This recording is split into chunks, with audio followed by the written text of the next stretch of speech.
안녕하십니까? 소우쿨극장의 재미있고도 기이한 옛날 이야기 시간입니다. 구독과 좋아요 그리고 알람 설정 부탁드립니다.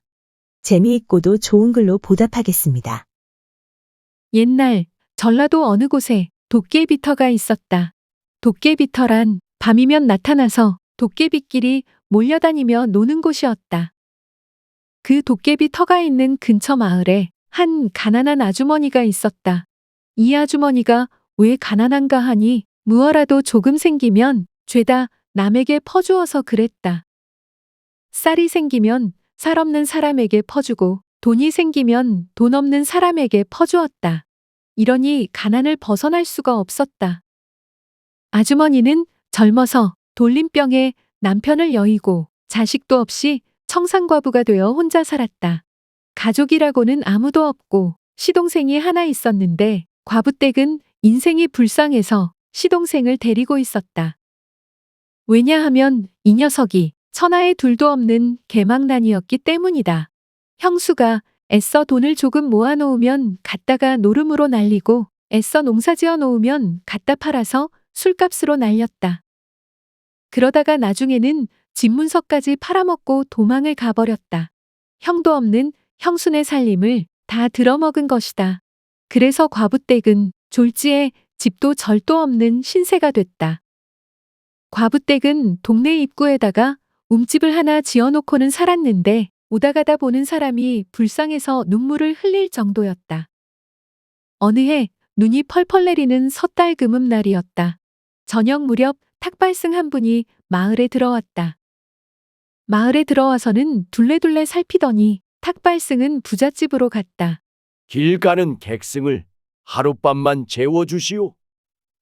스님이 이렇게 청하니까 부자가 대문을 빼꼼히 열고 내다보더니 말했다. 아무리 중이라고 해도 염치가 있어야지. 내일이 설날인데 객승을 채우란 말이오. 우리 집에는 땡추를 채울 방이 없으니 딴 집에나 가보시오. 탁발승이 합장하더니 둘레둘레 여기저기를 살펴보았다. 그러더니 과부댁의 움집으로 갔다. 보살님, 길 가는 노승을 하룻밤만 재워주시오. 과부댁은 합장으로 탁발승을 맞이했다. 스님, 어서 오십시오. 이렇게 누추한 곳을 찾아주시니 고맙습니다. 그러고는 설명절에 쓰려고 아껴두었던 쌀을 덜어서는 김이 모락모락 나는 쌀밥을 잘 지어서 노승에게 갖다 주었다. 노승이 밥을 한 그릇 다 먹고 나니 편히 쉬시라고 한 칸밖에 없는 방을 내주고는 자기는 부엌에 가서 한대짬을 잤다. 이튿날 아침이 되니까 남은 쌀로 또 아침밥을 잘 지어서 대접했다. 그 밥을 잘 먹고 나서는 노승이 말했다. 덕분에 잘 먹고 잘 쉬었습니다. 보아하니 설명절에 돌아가신 분에게 차례 지내려고 준비해둔 음식을 소승이 축낸 것 같습니다. 참으로 아름다운 심성을 가졌군요. 그러니 보살님, 소원이 있으면 한 가지만 말씀해 보시지요. 제가 혹 들어드릴 수 있을지도. 욕심 없이 사니까 더 바랄 게 없다고 해도 자꾸만 소원을 말해보라고 했다. 그래서 과부댁은 지나가는 말로 한마디 했다. 저야 세상에서 무서운 것이 하나도 없습니다만 단지 굶어 죽고 얼어 죽는 것이 제일 무섭습니다. 그러니 농사지을 전답 약간과 초가삼간이라도 반듯한 내 집에서 한번 살아보는 것이 소원이라면 소원이지요. 그러자 스님이 웃으며 말했다. 시주님, 소승이 몇 가지 일러주고 갈 테니 잘 기억해 놓으면 소원을 이룰 수 있을 것이외다. 집은 봄에 지으면 될 것 같습니다. 그러더니 집 짓는 일에 관하여 몇 가지를 잘 일러두고는 떠났다. 봄이 되자 과부댁은 노스님이 시킨 대로 도깨비터에다 집을 짓기 시작했다. 믿거나 말거나 도깨비터에다가 집을 짓고 살면 천석군 부자가 된다는 말이 전해지고 있었는데 희한한 것은 누구든지 그 터에 집을 지어서 이사 들어가면 하룻밤 자고 나면 홀라당 허물어져 버린다는 것이다. 이러니 누가 그 터에 집을 지으려고 하겠나? 아무도 안 지었다. 그러니 흉물스럽게 공터가 되어 있었다. 사실 다른 데는 지을 수도 없었다. 제목을 사려니 돈이 있나? 터를 사려니 돈이 있나? 그래서 노승이 시킨 대로 짓는 족족 허물어진다고 소문난 도깨비터에다가 제 힘으로 집을 짓기 시작한 것이다. 몇 달에 걸쳐서 산에 가서 나무를 베어다 기둥을 박고 대들보와 석가래를 얹은 다음 흙으로 벽을 바르고 지프로 이형을 엮어서 지붕을 이었다. 그랬더니 남이 보기엔 말이 초가삼간이지 형편없는 오막살이었겠지만 과부댁이 보기에는 제법 근사한 집이 됐다. 집을 다 지은 날, 그날 저녁 집으로 들어가면서 노승이 귀띔한 말을 계속 머릿속에 되새겼다. 오늘 밤 잠을 자면 안 된다. 과부댁은 그날 밤 잠을 안 자고 집을 지켰다. 온 집의 구석구석에 관솔불을 환하게 밝혀놓고 방 한가운데 떡 버티고 앉아 있었다. 밤이 이슥해지니까 구들장이 들썩들썩, 마룻장이 쿵덕쿵덕 하더니 도깨비들이 여기저기서 막 쏟아져 나왔다. 어떤 놈은 구들장 밑에서 아궁이로 엉금엉금 기어나오고 어떤 놈은 마루 밑에서 봉당으로 불쑥불쑥 튀어나왔다. 도깨비들이 떼거리로 나와서는 외쳤다. 아, 어떤 놈이 우리 터에 또 집을 지었어? 얘들아, 이 집구석 모두 헐어버리자. 그러자 노승이 시킨 대로 온 집이 쩌렁쩌렁 울리도록 과부댁이 고함을 질렀다. 이놈들아, 너희들은 무슨 심술로 남의 집을 헐려고 하느냐? 그랬더니 도깨비들도 지지 않고 되받아서 막고함을 질렀다. 너야말로 무슨 심술로 남의 터에다 집을 짓느냐? 그러자 질세라 과부댁이 또 소리 질렀다. 터는 너희 터인지 몰라도 집은 내가 지은 집이다. 도깨비들도 진리가 있나 역시 소리를 질렀다. 집은 내가 지은 집인지 몰라도 터는 우리 터다. 이렇게 한참 동안 다투어도 끝이 안 났다. 한쪽은 내 집이라고 하고 다른 한쪽은 우리 터라고 하는데 양쪽 말이 다 틀리지 않으니 끝이 날 수가 없었다. 새벽녘까지 내가 옳으니 내가 그러니 하면서 다투다가 도깨비들이 도저히 안 되겠는지 수수께끼 내기를 해서 지는 쪽이 물러나기로 하자고 제안했다.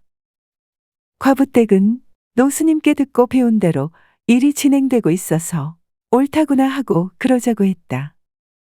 먼저 도깨비가 수수께끼를 냈다. 돌부처 냉가슴 앓는 데는 무슨 약을 쓰면 낫는가? 과부댁이 그 말을 대뜸 받았다. 그거야. 잉어뿔을 고아 먹이면 낫지. 이 아주머니 정말로 웃기시네. 아니면 촌사람이라 한 번도 잉어를 본 적이 없는 건가? 잉어에 무슨 뿔이 있어요? 내 눈에는 너희들이 더 웃겨.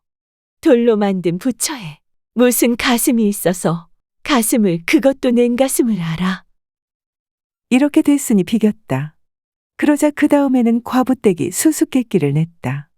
항상 오지만 절대로 도착하지 않는 것은 뭐야? 한참 있더니 꼬마 도깨비가 대답했다. 그것은 내일이에요. 이번에는 도깨비 차례였다. 나란히 있으면 두 개인데 겹치면 하나가 되는 것은 뭐야? 노스님이 가르쳐준 대로 문제가 나와서 과부댁이 얼른 대답했다. 그것은 눈꺼풀이야. 이번에는 과부댁 차례였다.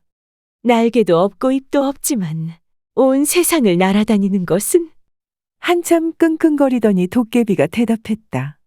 그것은 소문이야. 이번에는 도깨비 차례였다. 낮에는 볼 수 없고 밤에만 볼 수 있는 것은? 과부댁이 대답했다. 그것은 어둠이야. 그렇게 주고받고 하다 보니 먼동이 트기 시작했다. 과부댁은 노스님이 시킨 대로 최후의 수수께끼를 냈다. 아침에는 네 발로, 낮에는 두 발로, 저녁에는 세 발로 걷는 것이 뭐냐? 도깨비들은 해 뜨기 전에 밝은 세상에서 사라져야 했다. 그러니 마음은 바빠 죽겠는데 문제가 터무니없이 어려웠다. 도깨비들이 입맛만 쩍쩍 타시다가는 아이고, 졌다. 잘 먹고 잘 살아라. 하고는 어디론가 휙 사라져 버렸다. 그래서 과부댁이 이겼다. 도깨비들이 놀던 터에는 그 뒤에 붙은 논밭이 꽤 넓었다. 그 땅에 농사를 지으니 더 이상 배를 고를 필요가 없었다. 굶어 죽을 걱정, 얼어 죽을 걱정 없고 사시사철 배부르고 등 따시니 부처님이 말한 극락이 더도 말고 덜도 말고 바로 여기인가 싶었다. 살림 거덜내는 시동생도 다시는 안 나타나니까 살림을 쏠쏠하게 일구면서 간만에 과부댁은 근심 걱정 없이 잘 살았다. 세월이 몇 년 지났고 설을 며칠 앞둔 날이었다. 하루는 명절장에 갔다 오는데 어떤 거지 한 쌍이 멀리서부터 조심스럽게 따라오고 있었다. 모르는 척 길을 걷다가 갈림길에 숨었다. 그런 다음 보니 아니나 다를까 집 팔아먹고 도망갔던 시동생이었다. 그런데 시동생 혼자가 아니라 혹을 달고 있었다. 젊은 여인이 일행이 되어 따라오고 있었는데 손에 아이를 안고 등에 아이를 업고 있었다. 그러니 혹은 하나가 아니라 둘이었다. 아니다, 셋인가? 다시 생각해보니 시동생까지 넷이었다. 거둘 수 있는 형편이니 얼마나 다행인가. 과부댁은 아무 말 않고 시동생과 시동생의 아내와 자식을 받아들였다. 집에 데리고 가서는 물을 데워 목욕시키고 새 옷을 챙겨 입혔다. 다음 날 시부모님과 신랑의 차례를 지냈다. 되어가는 사정이 마음에 꼭 들지는 않았지만 사는데 어찌 꽃길만 걸을 수 있나? 이것도 인연이라 부처님이 준 명절 선물이라 여기고는 어린 손아래 동서를 데리고 같이 살았다. 다행한 점은 객지에서 고생을 많이 해서인지 시동생이 철이 든 것이다. 그것만 해도 어디인가. 그건 그렇고 마지막으로 과부댁이 낸 수수께끼의 답은 뭘까? 그것은 바로 사람이었다. 아기 때는 네 발로 기다가 어른이 되면 두 발로 걷고 늙으면 지팡이를 짚고 걸으니까 세 발로 걷는 것이 사람 말고는 없었다. 들어주셔서 고맙습니다. 용어 풀이와 참고 문헌 그리고 자료 출처는 명기만 하고 따로 읽지는 않겠습니다. 참고하시기를 바랍니다.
소우쿨 극장은 일주일에 2번, 매주 화요일과 토요일 오전 11시 전후에 이야기 올리는 것을 원칙으로 하겠습니다.